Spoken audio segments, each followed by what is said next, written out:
मुजफ्फरपुर विधानसभा क्षेत्र में समस्या एक नहीं, समस्याओं का आधे घंटे की बारिश में ये पता नहीं चलता कि घर में नाला है या मुस्लिम भाई लोग हैं कि उनके भावनाओं को ख्याल में रखते हुए क्या दरगाहों का आप विकास कहाँ सोए हैं सर।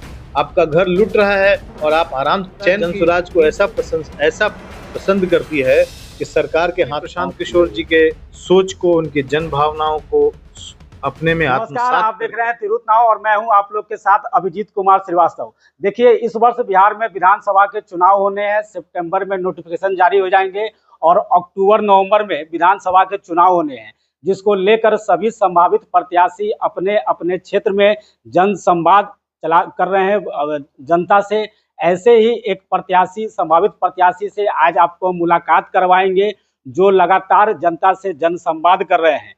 हमारे साथ इस वक्त बात करने के लिए मौजूद है मुजफ्फरपुर के top most physician doctor A K. Das. तो सबसे पहले सर, आपका स्वागत है हमारे चैनल में। धन्यवाद सर, बहुत बहुत धन्यवाद। आप मुजफ्फरपुर में लगातार चिकित्सा जगत से जुड़े हुए हैं और अब आपके चुनाव लड़ने की चर्चा क्षेत्र में जोरों से है, क्या कहेंगे सर इस पर? जीवन की जो पारी रही है उसमें जीवन का मुख्य हिस्सा जो है वो एक आम इंसान के जैसा बीता है, जहाँ हम लोग आम नागरिक के जैसा इसी शहर में जन्म करके, इसी स्कूल में पढ़ करके हम लोगों ने इसी बिहार राज्य में अपनी सारी पढ़ाई की।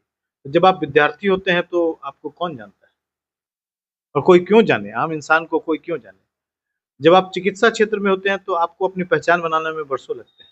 आप डॉक्टर हैं, आपके जैसे कई 100 डॉक्टर होंगे, पर अपनी पहचान बनाते बनाते 20 वर्ष लग गए। मैं पिछले 20 सालों से मुजफ्फरपुर में प्रैक्टिस करता हूं और अब जाकर मुझे लोग जानते हैं और मैं जनता और आम लोगों का बहुत धन्यवाद करता हूं कि मुझे उन लोगों ने डॉक्टर होने के नाते स्वीकारा है और मेरे पास लोग बड़े भरोसे के साथ आते हैं। प्रशांत किशोर जी जनसुराज के प्रणेता रहे हैं और उन्होंने पिछले 2.5-3 साल से अलग अलग शहरों में, अलग अलग गाँव में पैदल यात्रा करके आम जनता तक अपनी भावनाओं को, जन भावनाओं को पहुंचाया है। और उस पहुंचाने के क्रम में उन लोगों ने वैसे लोगों को चिन्हित किया है जिनका कि उस क्षेत्र में पहचान हो, जिनकी सुचिता अच्छी हो, जिनको लोग मानते हों, जानते हों। इसी क्रम में प्रशांत जी की टीम ने मेरे से संपर्क किया और उनका जो भावना है, उनका जो सोच है बिहार के लिए, वो किसी भी बिहारी को तुरंत ही अपनी ओर आकर्षित करेगा। और इसी आकर्षण में मैं प्रशांत जी के साथ जुड़ा, जनसुराज के अभियान के साथ। पिछले 2.5-3 सालों से मैं उनके स्टेट कम्युनिटी में रहा और अब जनसुराज की तरफ से मुझे ये कहा गया है कि आप इस बार विधानसभा के चुनाव में आप आइए। तो मैं आज जनसुराज के संभावित प्रत्याशी के रूप में खड़ा हूँ। मैं इसके लिए तमाम इस मुजफ्फरपुर के लोगों का धन्यवाद करना चाहता हूँ। सवाल मेरा ये था कि डॉक्टर ए.के. दास चिकित्सा जगत से अलग होकर चुनाव के क्षेत्र में जा रहे हैं, इसका निर्णय कैसे है? क्या ये इसके पीछे प्रशांत किशोर की जो सोच है उससे प्रभावित होकर, या कुछ और भी बातें हैं? यह बिल्कुल ही प्रशांत किशोर जी के सोच को, उनकी जन भावनाओं को अपने में आत्मसात कर उनको आगे बढ़ने की बात है और इसमें और कोई दूसरी बात नहीं। तो अगर मान लीजिए कुछ ऐसा कंडीशन बना कि अगर जनसुराज आपको अपना प्रत्याशी नहीं बनाती है, तो क्या डॉक्टर ए.के. दास मुजफ्फरपुर नगर विधानसभा क्षेत्र से चुनाव लड़ेंगे या बैक हो जाएंगे? मैंने आपको स्पष्ट बताया कि मैं जनसुराज की भावनाओं से जुड़ा हुआ व्यक्ति हूं और अगर जनसुराज पार्टी मुझे अपना अभियान विधानसभा के लिए आगे ले जाने के लिए कहती है तो मैं जरूर करूंगा। और स्पष्टता मैं आपको बताता हूं कि अगर जनसुराज मुझे कहती है कि आप इलेक्शन नहीं लड़ेंगे तो मैं नहीं लड़ूंगा। मुजफ्फरपुर नगर विधानसभा क्षेत्र से आप चुनाव लड़ना चाहते हैं, सबसे बड़ी समस्या यहाँ क्या लगती है आपको? मुजफ्फरपुर विधानसभा क्षेत्र में समस्या एक नहीं, समस्याओं का अंबार है। तो उसके लिए आधे घंटे का समय चाहिए, पर मैं आपको बिंदुवार 2-3 बात बताता हूँ। प्रमुख समस्या क्या है सर, जिससे आप परेशान है, या आम जनता जो आपको लगता है कि परेशानी, ये समस्या बड़ी है? मेरी परेशानी का कोई सबब नहीं है। आम परेशानी की बात को ही हमको आपके सामने लाना है और उसमें सबसे बड़ी समस्या मुजफ्फरपुर में आम जनजीवन को जीने में जो लोग रोज परेशान होते हैं, यही परेशानी का सबब है।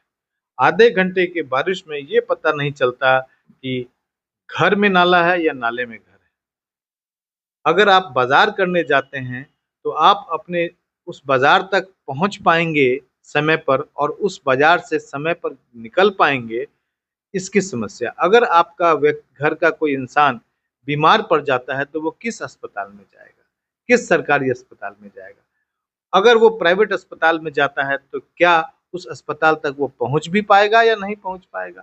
आप बहुत इंटरेस्टिंग चीज देखिए कि जूरन छपरा में आप देखेंगे जो ट्रैफिक का नियम है, उस ट्रैफिक के नियम में अगर आपको इधर कल्याणी की तरफ से अगर आपको जाना होगा तो आपको पूरा जूरन छपरा को घूम कर महेश बाबू चौक होकर वन वे के माध्यम से आना पड़ेगा, जिसमें मोटा मोटी आधे घंटे से 45 मिनट लगेगा। इस आधे घंटे से 45 मिनट में तो कोई एक जान टूट जाती है। इसलिए आप इन सब छोटी छोटी चीजों को आप समझिए कि ये रोज की आम जनता के लिए रोज की परेशानी है। अगर आप टावर पर जाएंगे तो टावर तक आप पहुंच ही नहीं पाएंगे। अगर आप अभी आप देखेंगे गरीब स्थान मंदिर में भीड़ जो होगी, जब आप सावन का मेला लगेगा तो उसका कोई रोड मैप ही नहीं बनता। हर साल रोड के अंदर आपको गड्ढा खोद दिया जाता है, उसमें बांस बल्ला लगा दिया जाता है और जो स्मार्ट सिटी के नाम पे आपने जो रोड बनाया उसको फिर खुद ही प्रशासन काटती है। तो आप ये कैसी व्यवस्था कर रहे हैं? आप क्या आपने ये जो हमारे मुस्लिम भाई लोग हैं उनके उनके उनके भावनाओं को ख्याल में रखते हुए क्या दरगाहों का आपने विकास किया है? डॉक्टर ए के दास अगर जीत के आते हैं तो क्या इन सब में बदलाव देखने को मिलेगा? सर, अगर आपकी सोच अच्छी हो, अगर आपको समस्या समझ में आती हो तो तभी तो आप समाधान ढूंढेंगे। अगर आप समाधान मैंने तो आपको अभी समस्याएं शुरू ही की कि आपने मेरा बीच में रास्ता काट दिया। मैं आपको कई एक समस्या बताऊं, मैंने कहा कि मुझे आधे घंटे का समय दीजिए जब मैं आपको समस्याएं गिनाऊं। समस्याओं का हल तो फिर 1 घंटा लगेगा। आप अगर जाकर देखेंगे, समस्याओं का मैं बात करूं, बेला इंडस्ट्रियल स्टेट खंडहर जैसी हालत में है। कोई फैक्ट्री में आपको लोकल लोगों की नियुक्ति नहीं होती है। लोकल लोग जो वहां रहते हैं उनकी वो लोग बेरोजगार हैं और पता नहीं बाहर से कहां से लोग आकर उनको नौकरी देते हैं। तो आप अपने घर में दिवाली नहीं मनाते हैं, आप बाहर के लोगों को बुलाकर दिवाली और होली मनाते हैं। आपको क्या बेरोजगारी नहीं दिखती? क्या आपको यहाँ पे हर साल छठ के समय में यहाँ पर आना और छठ के बाद रिजर्वेशन की कमी के कारण ट्रेन पर लटकते हुए लोग नहीं दिखते? क्या आपको शिक्षण संस्थाओं में खंडहर और खाली क्लासेस नहीं दिखते? क्या आपको एलएस कॉलेज जैसी ऐतिहासिक कॉलेज में विद्यार्थियों की कमी नहीं दिखती? वो जो बज़ होता था जब हम लोग विद्यार्थी थे, एलएस कॉलेज के का नाम देख के लोग अपने आप को शान दिखाते थे कि मैं एलएस कॉलेज का विद्यार्थी हूँ। क्या वो शान अब आपको दिखता है? समस्याएं कम नहीं है सर, समस्याएं कई एक हैं और इन समस्याओं को पहले समझिए।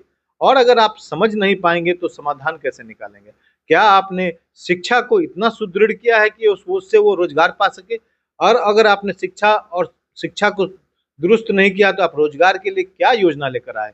आपके यहाँ जितने बच्चे रोज पढ़कर क्लास 10th 11th 12th और ग्रेजुएशन करके बच्चे निकलते हैं, उनको आपने बिहार के अंदर रोजगार करने की कौन सी व्यवस्था कर दी है? ऐसा कौन वर्ष नहीं है जहाँ पे लाखों की संख्या में लोग यहाँ से कोटा, अहमदाबाद, बेंगलोर, दिल्ली, कोलकाता, लाखों लोग हर वर्ष नए लोग जाते हैं। आप कहाँ सोए हैं सर? आपका घर लुट रहा है और आप आराम चैन की नींद सो रहे हैं। समस्याएं बहुत हैं। सड़क, रोजगार और पलायन बहुत बड़ी समस्या है। लेकिन हमारा सवाल ये है कि जैसे बिहार में 2 प्रमुख पार्टियां हैं जो गठबंधन में चुनाव लड़ती है, जैसे एक आपका एनडीए हो गया, दूसरा इंडी गठबंधन हो गया। आपकी नई पार्टी है जन सुराज। जनता में कितना इस पे लेकर विश्वास जताएंगे और लोग ए.के. दास को चुनाव करेंगे? ये तो वक्त बताएगा कि जनता जन स्वराज को कैसा पसंद करती है। जनता जन स्वराज को ऐसा पसंद करती है कि सरकार के हाथ पांव फूले हुए हैं। और प्रशांत किशोर जी जब कल्याण बिघा जाते हैं तो उनको रोकने के लिए पूरी प्रशासन लग जाती है। जब जन स्वराज का कोई मीटिंग होती है, जब प्रशांत किशोर जी की कोई मीटिंग होती है तो आम जनता जन सैलाब बनकर उनको घेरती है। आपको ये दिख नहीं रहा? क्या आपको दिख नहीं रहा कि लोगों के अंदर में एक बेचैनी सी है कि इस सरकार को बदलना बदलना होगा? क्या आपको दिख नहीं रहा है कि सरकार अब सरकार नहीं नहीं रही, मुखिया मुखिया नहीं रहा, मुखिया तो अब बीमार है। जो लोग भी आपको सुन रहे हैं, जान रहे हैं, उनसे क्या आपका संदेश है या क्या कहना चाहेंगे? सीरियसली मैं ये कहना चाहूँगा कि आप अपने दिल पर हाथ रखिए और जब आपको मौका मिलता है व्यवस्था परिवर्तन का, अपने ज़िंदगी को बदलने का, अपने भविष्य को देखने का, तो आप उस प्रतिनिधि को चुनिए जो आपकी आपकी भावनाओं को, आपके भविष्य को सुरक्षित कर सकता है। उसको चुनिए जो आपका मान-सम्मान रख सकता है, उसको चुनिए जिस पर आप गर्व कर सकते हैं, उसके चुनिए जो आपके बीच रहता हो, आपकी हर समस्याओं को सुनने के लिए तैयार बैठा हो। धन्यवाद। धन्यवाद हमारे साथ जुड़ने के लिए। तो आप सुन रहे थे डॉक्टर ए.के. दास को, जिन्होंने साफ शब्दों में कहा है कि प्रशांत किशोर की सोच से वो प्रभावित होकर जन सुराज ज्वाइन किए हैं और इसी पार्टी से अगर टिकट मिलता है तो मुजफ्फरपुर नगर विधानसभा क्षेत्र से चुनाव लड़ेंगे। अगर टिकट नहीं मिलता है तो जिन्हें भी टिकट मिलता है उन्हें वे सहयोग करेंगे, क्योंकि मुजफ्फरपुर क्षेत्र में बहुत सारी समस्याएं हैं, सड़क से लेकर रोजगार, पलायन, उन सभी पर इनका फोकस है और ये चाहते हैं कि मुजफ्फरपुर से इन सभी समस्याओं को दूर हो। तो ऐसे ही ताज़ा और अपडेट जानकारी के लिए जुड़े रहे तिरहुत नाव के साथ। और अभी तक आपने इस चैनल को लाइक और फॉलो नहीं किया है तो फौरन इस चैनल को लाइक और फॉलो कर लें।